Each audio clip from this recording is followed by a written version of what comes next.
Hai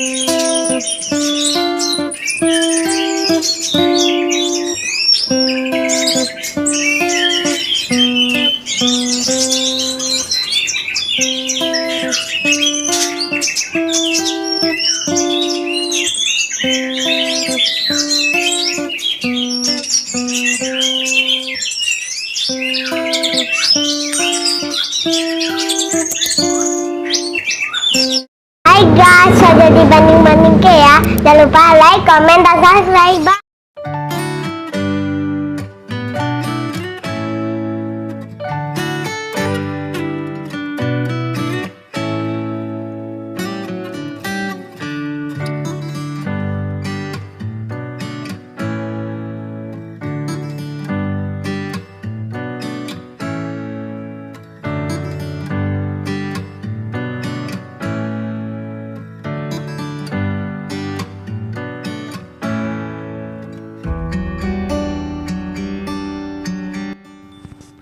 Assalamualaikum warahmatullahi wabarakatuh. Halo teman-teman semuanya, dimana juga Anda berada pada kesempatan kali ini.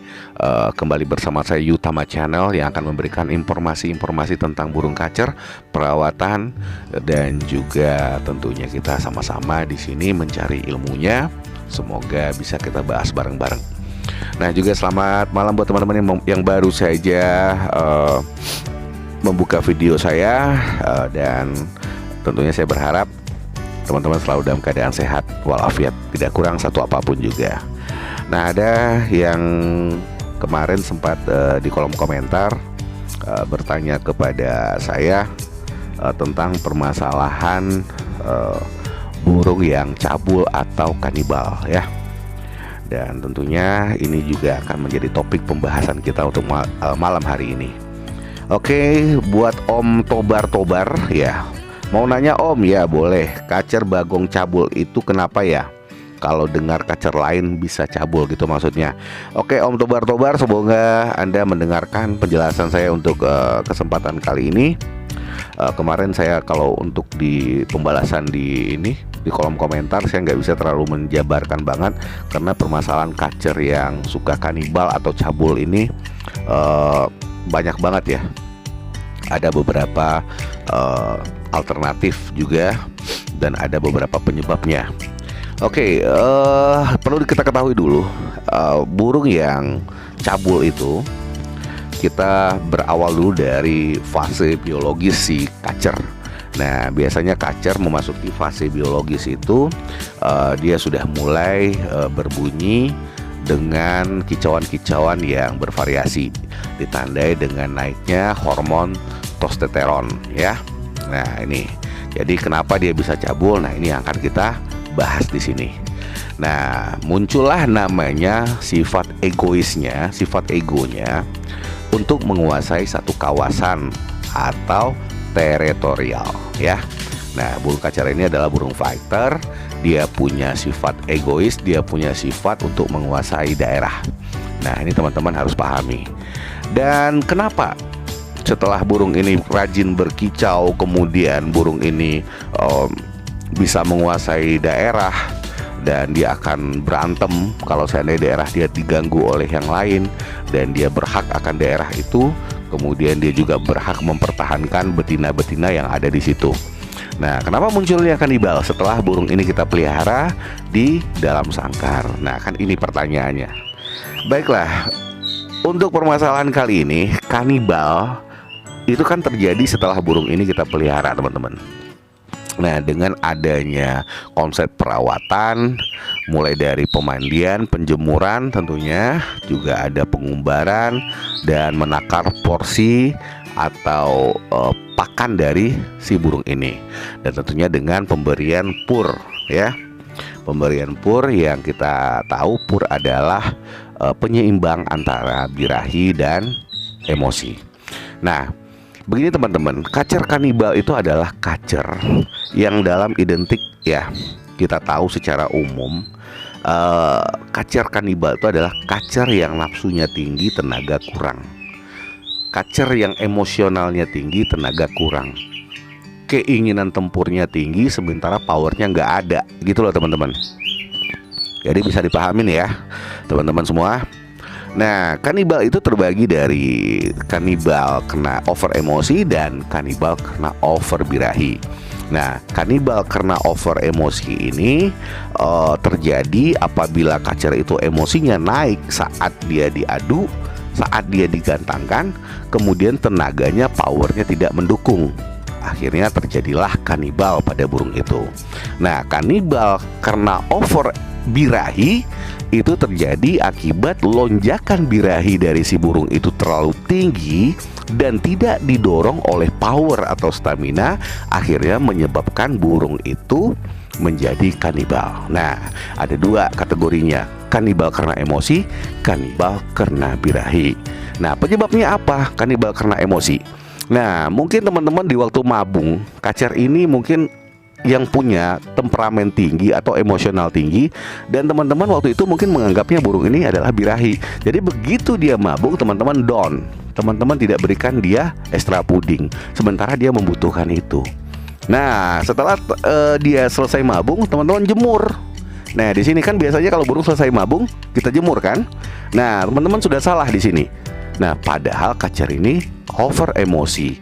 Di waktu dia mabung, teman-teman tidak memberikan extra fooding, sementara dia butuh.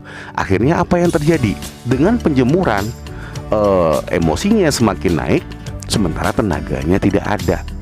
Nah, terjadilah kanibal karena over emosi. Ya, teman-teman sudah paham? Nah, yang berikutnya kanibal karena over birahi. Nah, ini burung kacer di saat mabungnya kita salah menanggapi atau salah memprediksi. Ya, mungkin waktu itu burungnya ngejar-ngejar, kita berpikir kalau burung ini adalah over emosi. Nah, akhirnya burung kita mandiin terus tiap hari. Dia mabung kita mandiin, dia malam kita mandiin. Nah, akhirnya apa yang muncul? Birahinya semakin menggelora. Sementara di waktu itu pakannya, karena dia over emosi, teman-teman tekan waktu itu, akhirnya dia kekurangan nutrisi.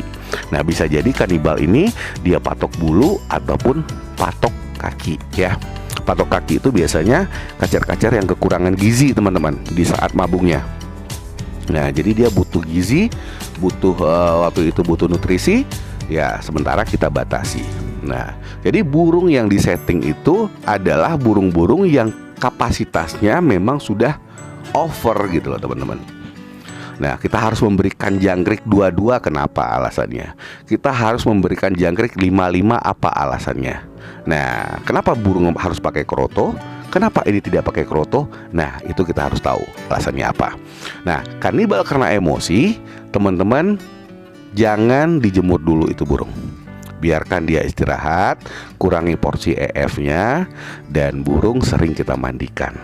Nah, apabila nanti tenaganya sudah dapat, dia sudah mulai bisa untuk on sendiri di dalam kerodong atau di dalam sangkar, dan dia tidak kanibal lagi, nah teman-teman bisa track ya, bisa dibawa ke lapangan.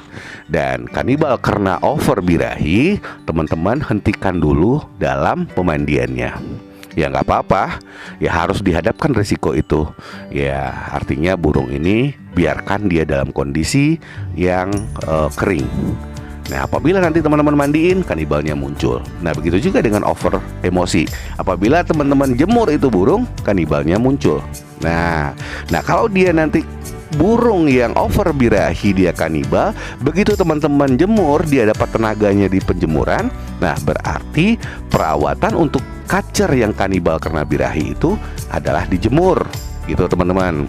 Nah, apabila kacer yang kanibal karena emosi dan teman-teman mandiin, dia dapat tenaga di situ, dia mendapatkan kenyamanan di situ dan dia mulai on. Nah, berarti itu adalah perawatan untuk kacer yang kanibal secara emosi gitu loh, teman-teman ya.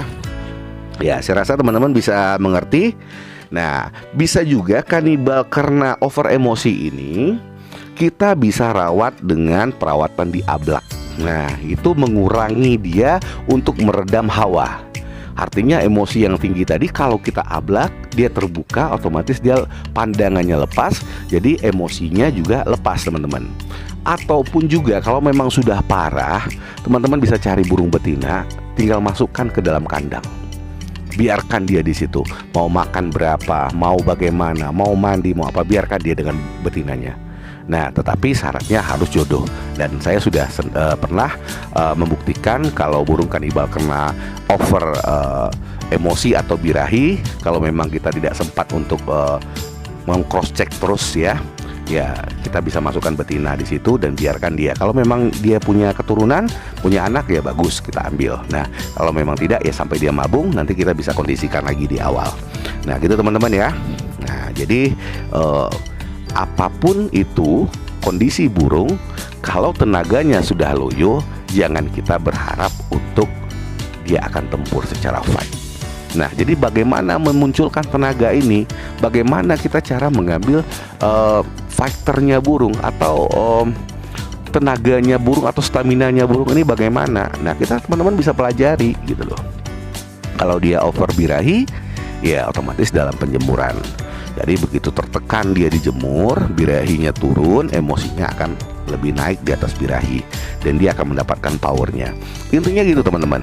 Di mana dia bisa on dengan nyaman, nah berarti di situ ada satu peluang perawatan yang harus teman-teman gali dan teman-teman teruskan gitu loh. Kita kan mencari dia on itu teman-teman. Kalau dia sudah on, kalau dia sudah enak, nah tinggal kita bagaimana mengkondisikannya lebih fight lagi, lebih bergairah lagi. Nah begitu kan teman-teman. Jadi kita harus pahami dulu karakter burung sebelum kita rawat. Nah, oke, terima kasih banyak buat teman-teman yang sudah mendengarkan ocehan saya, walaupun suara saya sedikit agak serak ya karena saya sedikit agak demam nih teman-teman. Ini cuaca nggak bagus di sini karena musim hujan. Nah, saya agak terpengaruh sedikit ini, tapi nggak apa-apa. Yang penting teman-teman bisa mendengarkan penjelasan saya, bisa mendengarkan apa yang saya sampaikan di sini dan bisa dicerna dan bisa dipahami, dan tentunya saya berharap dan tentunya bisa diaplikasikan kepada burung-burungnya yang di rumah yang sekarang kena penyakit kanibalisme. Nah itu, jadi tenangkan itu burung dulu, jangan sampai gegabah, dan berikanlah nutrisi yang sesuai agar dia bisa mendapatkan tenaganya kembali. Oke, sekian dulu teman-teman, dan wassalamualaikum warahmatullahi wabarakatuh.